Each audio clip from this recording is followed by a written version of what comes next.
Yes, every game's important, isn't it, whether it involves you or not. First of all, Barnsley beating Charlton, was that a good result for Yeovil Town?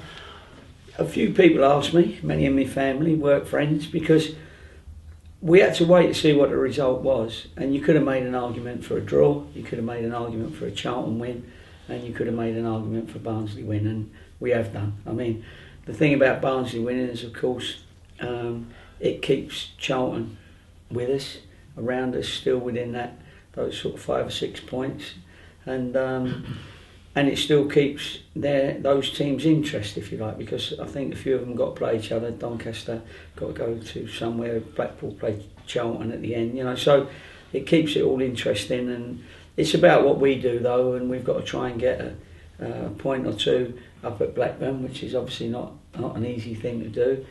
We still play Brighton, who are still chasing for a playoff place.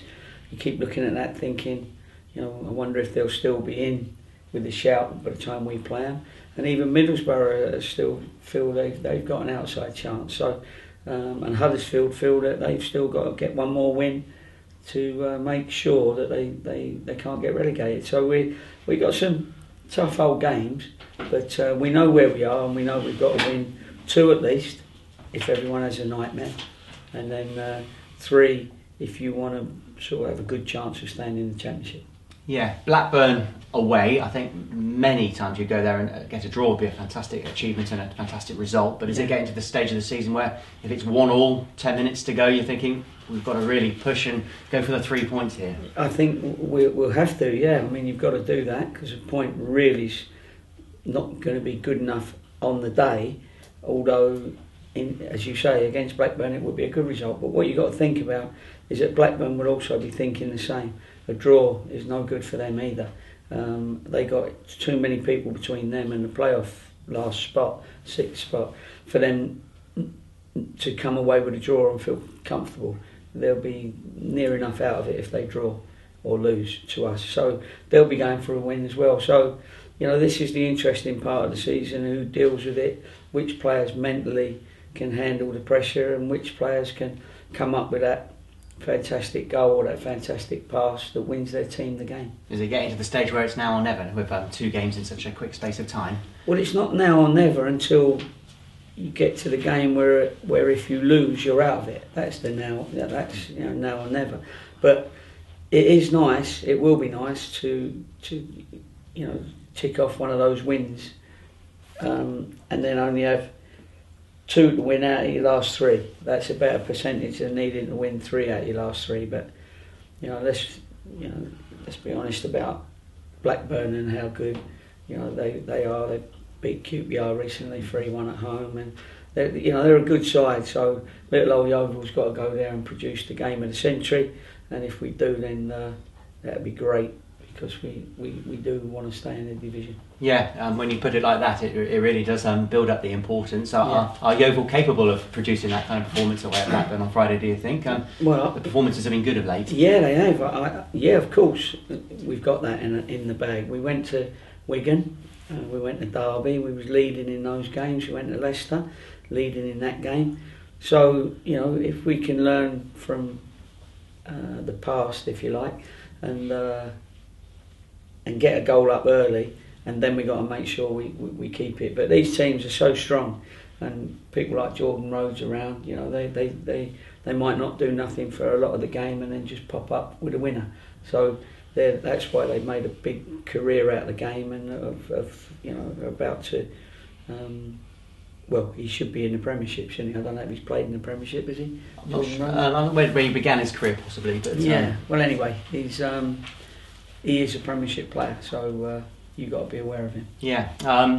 You mentioned Wigan, Leicester, Reading. These are superb performances. You should be very proud. But would you take a dreadful performance on Friday to make you getting 3 points? It's that stage of the season where would you just 3 points above anything else? Yeah, 100%. You'd take a dreadful performance and 3 points.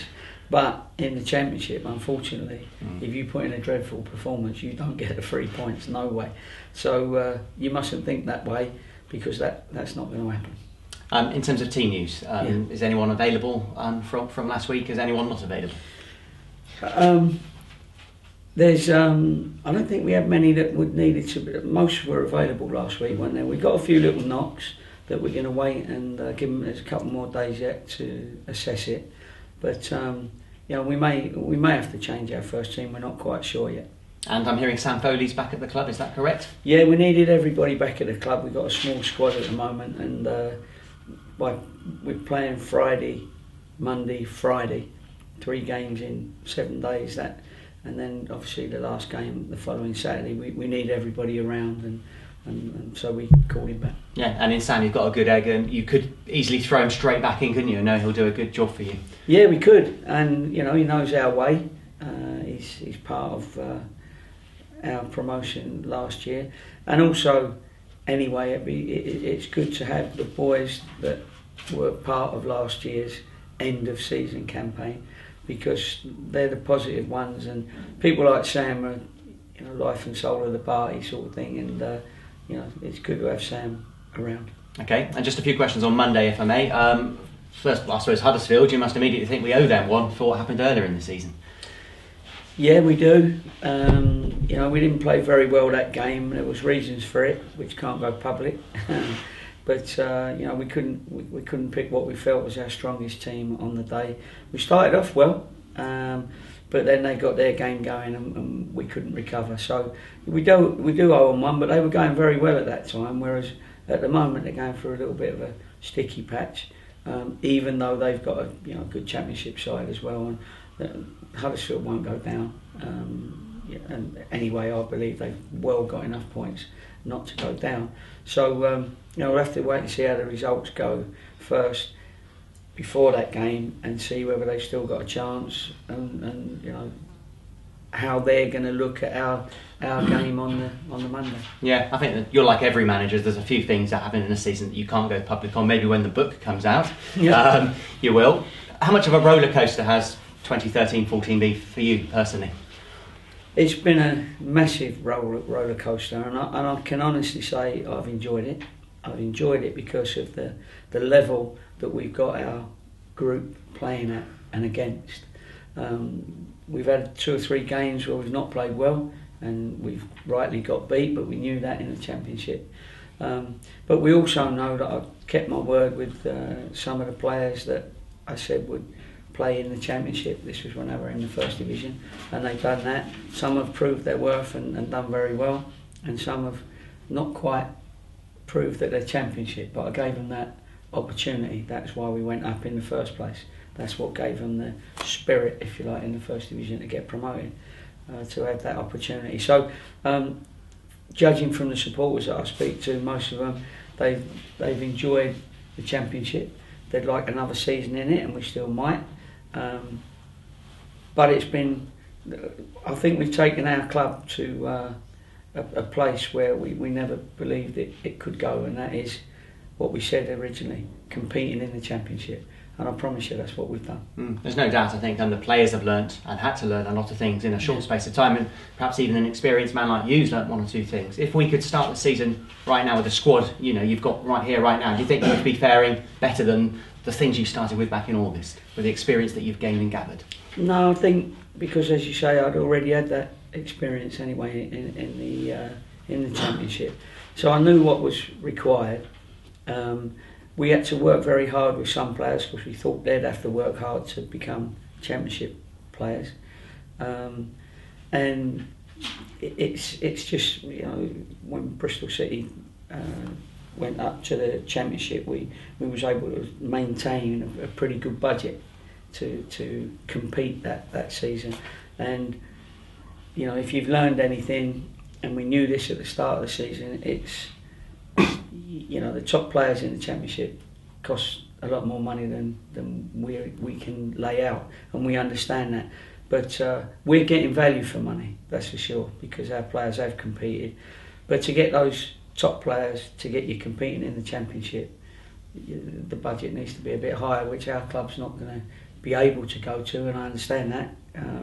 So therefore we're going to have to be little old Yeovil that's competing very hard and fairly and respectfully and relentlessly to stay in the Championship. Yeah, and I think a final point is just that I think you and everyone at Yeovil's been a real credit this year, whatever happens. Are you looking forward to the summer, where you can have a well-deserved break, or does the summer just bring about 1,000,001 new jobs for you to do? I am looking forward to the summer, like you do at this stage, but I can't take my eye off the ball and my thoughts off the next game and then the next game. You know, I've got all the scenarios of if somebody wins and somebody loses and what we need to do. So, but it is what we do first, and then that all looks a little bit brighter. So our full focus is still on the 4 games remaining. But I'd be lying if I said that we haven't worked hard this year, and I'll be looking forward to me holiday when it comes round, because we didn't really have one last year because of the playoffs. Yeah. So I hope I'm lying on a beach somewhere, and we've managed to, by the edge of our fingertips, stay in the Championship. Thank you. I was going to ask, obviously you've talked in the past about how much Yeovil are punching above their weight. Are the club doing anything to try to keep you? Because I'd imagine, because you've had such a successful job, there might be interest from other clubs. Keep me? That's a good question, isn't it? What a curveball there. Listen, the club keeps me when I see that they're backing you. You know, I've got a good relationship with the board, and at this moment in time, you know, I always say until there's ever a decision to make, there's no decision to make. And at the moment, I'm happy with the support I've got from the football club, both in the directors' room, staff, and supporters, and media. Thanks for that. And everybody seems to have understood our plight, and have been grateful for this at least one season in the Championship. We're hoping it's going to be more. So I've got no thoughts of anywhere else. You know, that's why I was shocked by your question, unless you know more than me. But no, listen, at this time, until something's actually put in front of you, I'm very happy with this football club and the support it's given me.